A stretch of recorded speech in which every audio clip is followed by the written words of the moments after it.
some time to look at questions 1 to 3.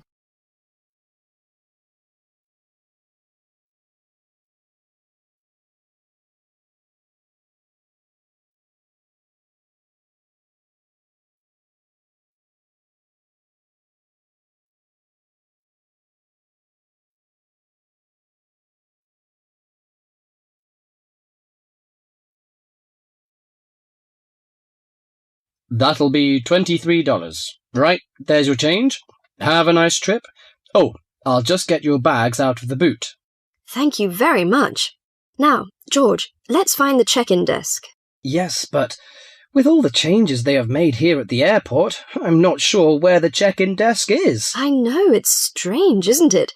Why don't we ask for help? Good idea. What about that man sitting down over there? Which one? The one with the hat on and in the trolley? No, the one with the uniform behind the table. I'll ask him. Excuse me, could you tell me where the check-in desk for France Air is, please? Oh, let me think. The best way to get there would be to turn left at the end there, where the cafe is, and then go straight ahead until you're opposite the departure gates entrance. Oh, no, sorry. It might be quicker to turn right as soon as you get past the cafe, and keep going along the corridor until you come to the sliding doors at the end. On the left. Yes, that's it. All the check-in counters are in a hall there. I'm pretty sure France Air is directly to your left as you walk in the hall. Thanks a lot. So, it's the left past the cafe and then right opposite... The bookshop. You can't miss it. Come on then, Lisa. We don't want to be late, and I want some time to get a cup of coffee and look around the bookshop. OK, George, but I want to go to the restroom first. I'll meet you at the check-in desk.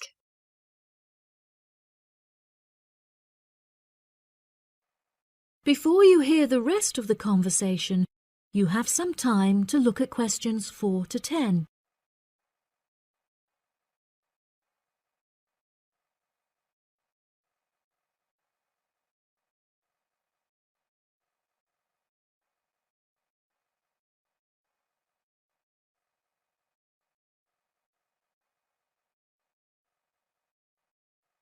Now listen and answer questions 4 to 10. Good morning. Can I help you? Yes, I would like to check in for flight FA492. Very good. Can I have your ticket and passport, please? Oh, yes, here you are. OK, thanks. If you could just put your suitcase on the scales. Oh, I have this extra box that I want to take as well. OK, well, that's extra luggage, so I'll have to get you to fill out an excess baggage declaration certificate. It'll cost extra, I'm afraid. Let me see. $40 exactly, if the total value of your contents is under $400. Oh, well, what's the form for? It's just a form you have to fill out so that if there are any problems, we'll know where you are and how to contact you. So, if you can give me a few details, I'll key in the information. OK then, your passport says your name is Lavier. Is that right? Yes, George Lavier. George, Lavillieres.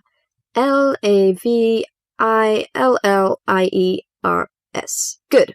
Now, nationality. French? No, wait a minute. It's a Swiss passport. Well, yes, I live in France, but I was born in Switzerland. Swiss. Very good. Flight number FA492. Destination is... Paris. Are you connecting with any other flight in Paris, or will you be staying there? I'm spending my vacation in Paris. Well, Sèvres, just outside Paris. OK. So what's the phone number there? Let me think. The country code for France is 33, and the number is 198614537. Right, so that's 331-9861-4537. Yes, that's it. And can you tell me briefly what you have in the box? Well, there are some books, just university textbooks from last semester, some clothes, and, my computer disks. OK, thank you. And what would be the approximate value of the contents? Quite a bit, actually. About $150. That's all. There's your receipt for the box, your passport and ticket, and here is your boarding pass. Gate 7. You can board the plane in about 35 minutes. Have a nice flight. That is the end of part 1. You now have half a minute to check your answers.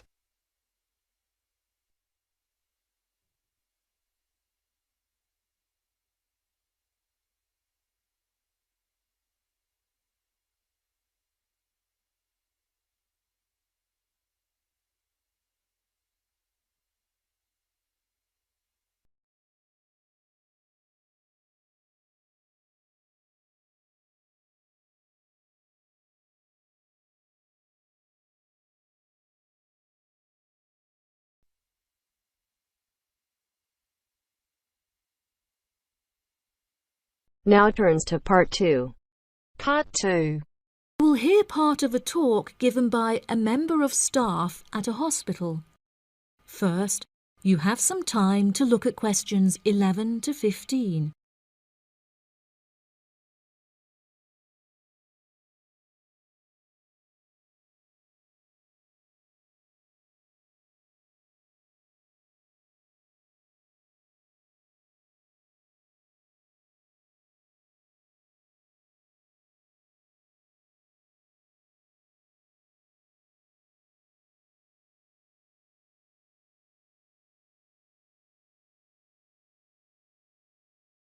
Now listen carefully and answer questions 11 to 15.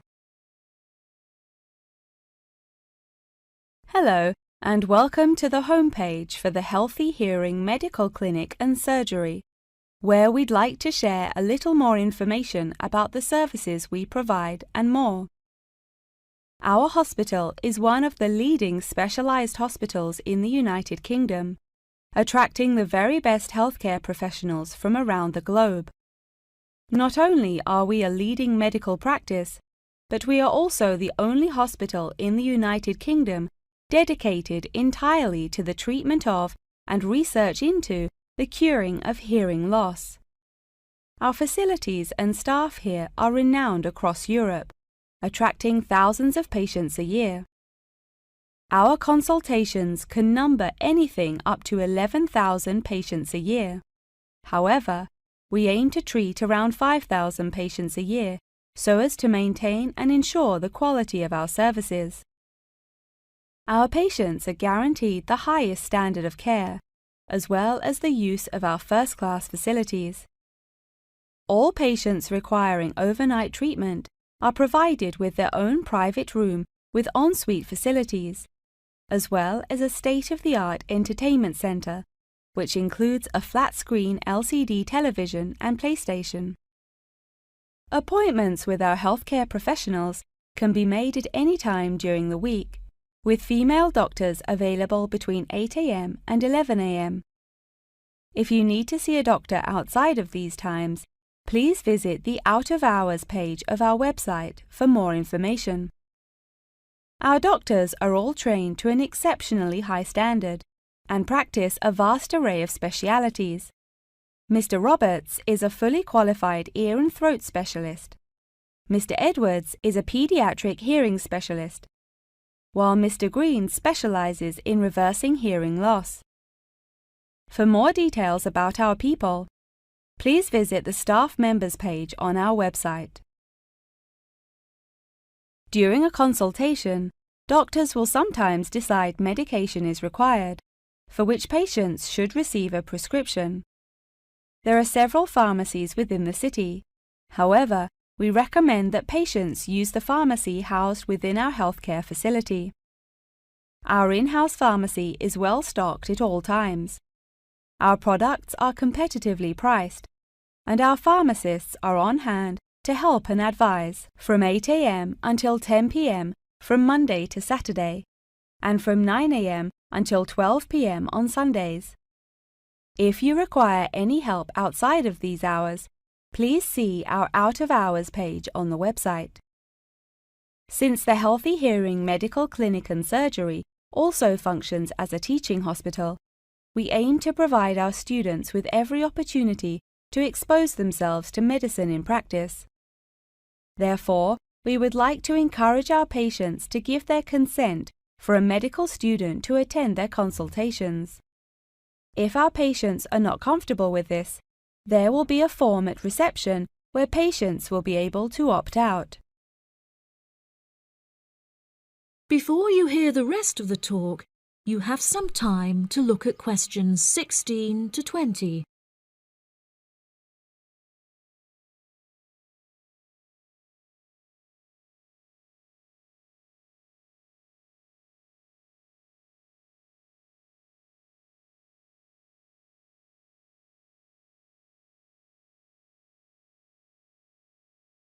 Now listen and answer questions 16 to 20.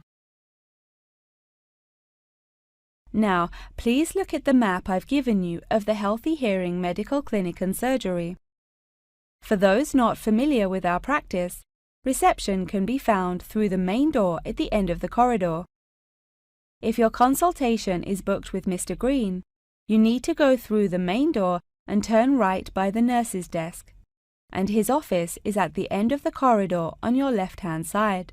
If you need to alter any of your personal details, please visit our secretary at the Office for Medical Records, which you will find next to the therapy room.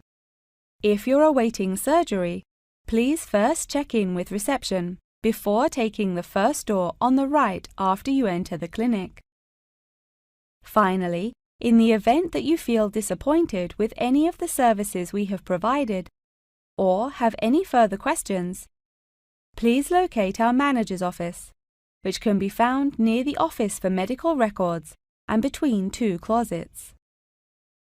If you have any more questions about the Healthy Hearing Medical Clinic and Surgery, please do not hesitate to contact us on 01 256 111 111.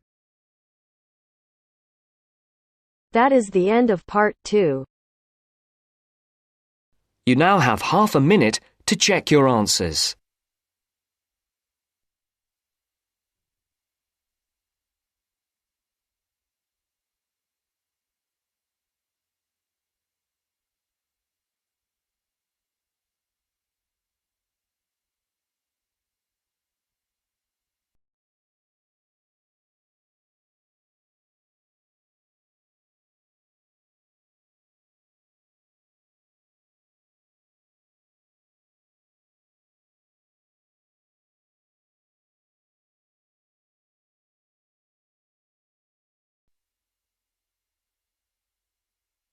Now turns to part 3. Part 3. You will hear a tutor and 2 students discussing the best ways to study. First, you have some time to look at questions 21 to 25.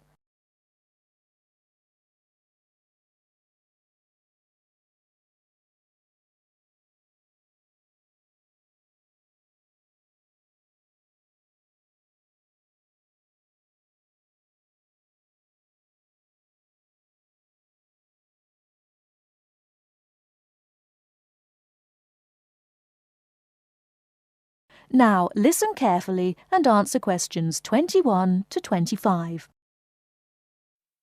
Well, how are you both settling in? Fine. Yes, no problems. So far, anyway. Good. Remember that as your personal tutor, I'm here to help you if you do have any difficulties. Now, as you know, lectures start on Monday, so I thought we'd look at a few ways of making the most of them, especially in terms of the notes you take. Let's begin by thinking about what you can do before you even go to the lecture. Any ideas? Make sure you're up to date with all the background reading, so you know plenty about the subject already. Yes, that's essential. The lecturer will assume you have that knowledge. Anything else, Carlos? Well, check what the topic's going to be. Of the lecture, that is. I'd go a bit further than that and consider what the content may be. Then you could ask yourself some questions that you want answering and listen out for the relevant information during the lecture. Okay. Now that brings us to the lecture itself and the actual business of writing notes. But there's a lot to deal with there, so we'll come back to that later. What I'd like to do for the moment is continue with the process of note-taking and move on to the next stage. Any suggestions for what that might be? When the lecture is over, you mean? Yes, once you're able to sit down somewhere quiet with your notes. Read them? More than that, you need to make sure they'll still make sense to you weeks, months later. Edit them? Yes, that's what's needed. It's well worth spending a few minutes on it. Any missing words, anything difficult to read, things you didn't have time to jot down, now is the time to do so, while everything's still fresh in your mind. Right. And after that, when's the best time to revise them? When do you think, Carlos? I'd say just before the next lecture, in the same subject. Precisely. That's a vital time to look at them again, for obvious reasons. But it's definitely not the only time. When should you revise them again? A month later, maybe? Sooner, and much more often than that. I'd recommend you look at them again once a week. That's why it's so important they're complete and easy to follow.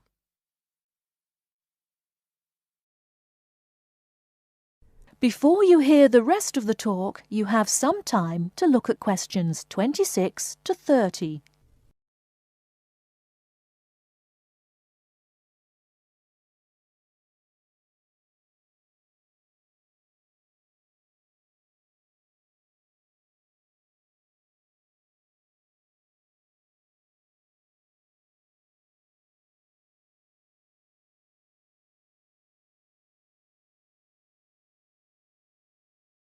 Now listen and answer questions 26 to 30.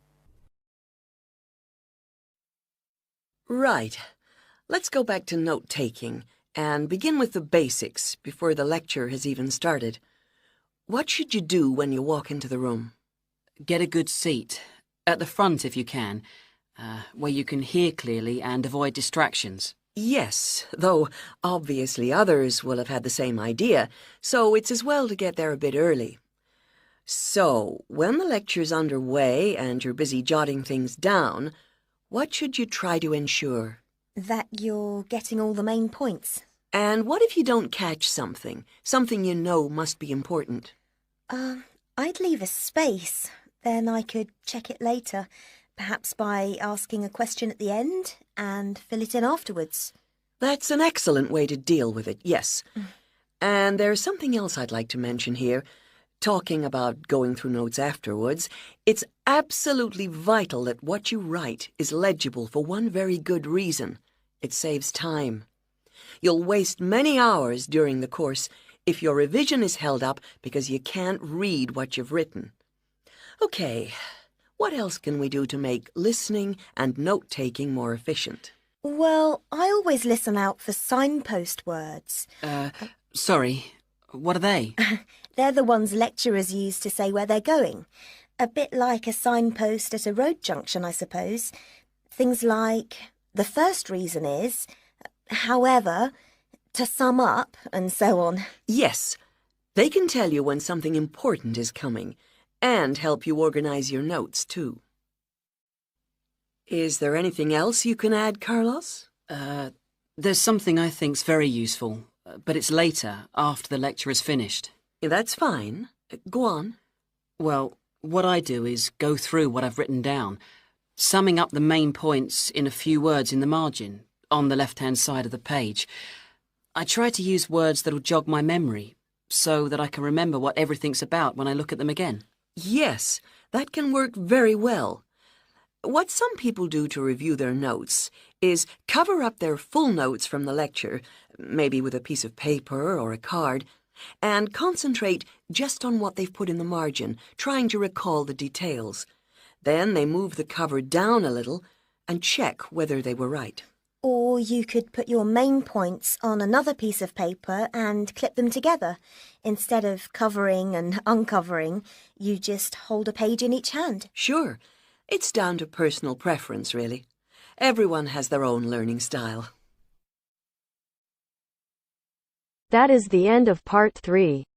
You now have half a minute to check your answers.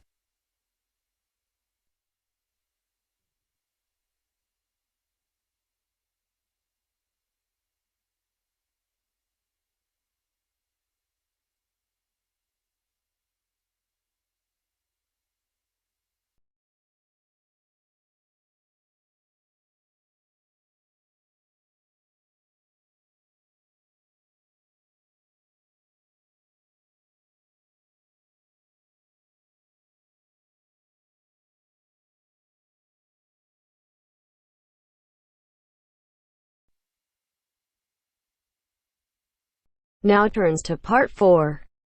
Part 4. You will hear a talk on the research of architecture. First, you have some time to look at questions 31 to 40.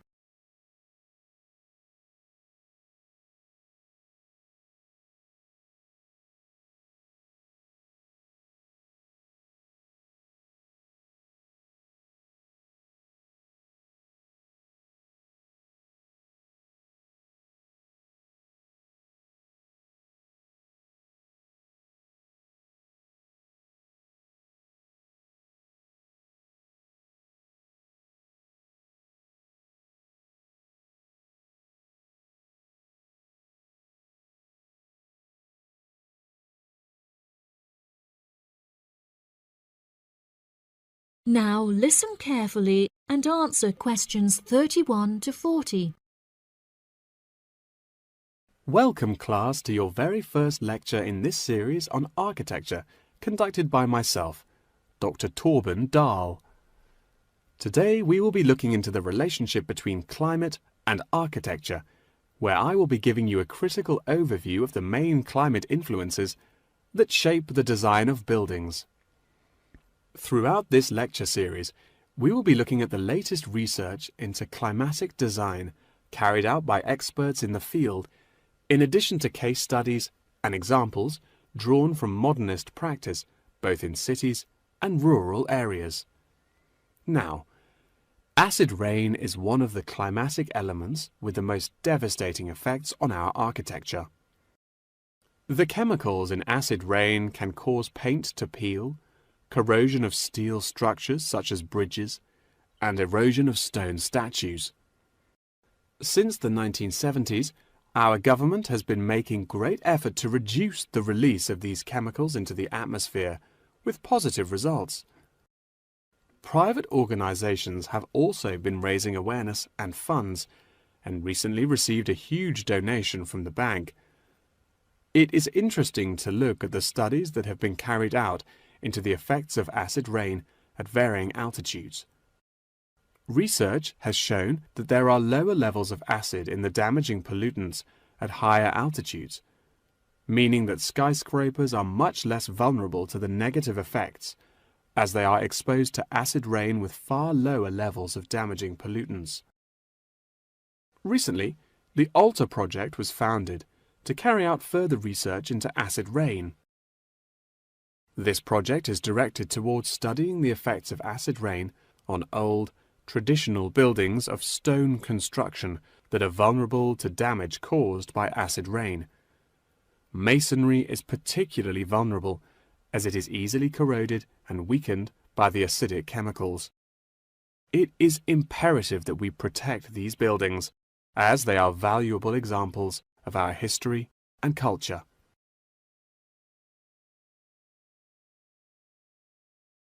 Pollution is one of the main sources of concern in the present day. The construction industry contributes considerably as a source of pollution in its day-to-day processes of creating building materials such as concrete and glass. However, more new sustainable methods are being developed to counter this. A recent case study for this is Sky Tower, whose windows have been made from recycled glass to prevent pollution from the glass-making process. Water is the most problematic element to be considered in construction. It is imperative that construction elements, such as the insulation, are fitted into the building in dry weather to prevent it from getting wet. This makes winter an undesirable season for construction, as the heavy rainfall can have adverse effects on the building. Another climate type that has an enormous effect on buildings is humidity. Constructions made of steel and stone are largely unaffected by humidity. However, it can have a serious effect on wooden constructions if the timber has not been correctly treated. Moisture from the air can condense in the grain of the wood, which then swells and shrinks in proportion to the magnitude of change in its moisture content. This variation in size can have disastrous consequences. In areas of the world that are prone to earthquakes, certain design and environmental conditions are preferable for protecting buildings in the event of a tremor. Engineers have come up with numerous building procedures to help minimize shaking in buildings. For example, tall buildings have height restrictions and counterweights, and multi-story buildings have reinforced floors and walls. Ground conditions are a cause for worry in many constructions, as often the soil is of the wrong density to protect the foundations. Luckily, technology has now been developed that can help to minimize damage by earthquakes. Seismic sensors can give prior warning when an earthquake is about to happen, so that preparations can be made to protect both the people and the buildings from harm. The movement of building structures can now also be measured and monitored over time by architects. It has been expressed by architects within the design community that it would be valuable to be given special courses for designing buildings within earthquake zones. Guidelines are also expected to be produced by the government in the near future that will give architects a universal checklist to follow. That wraps up the lecture for today. Please remember that attendance is mandatory.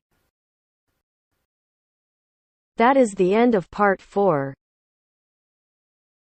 You now have half a minute to check your answers.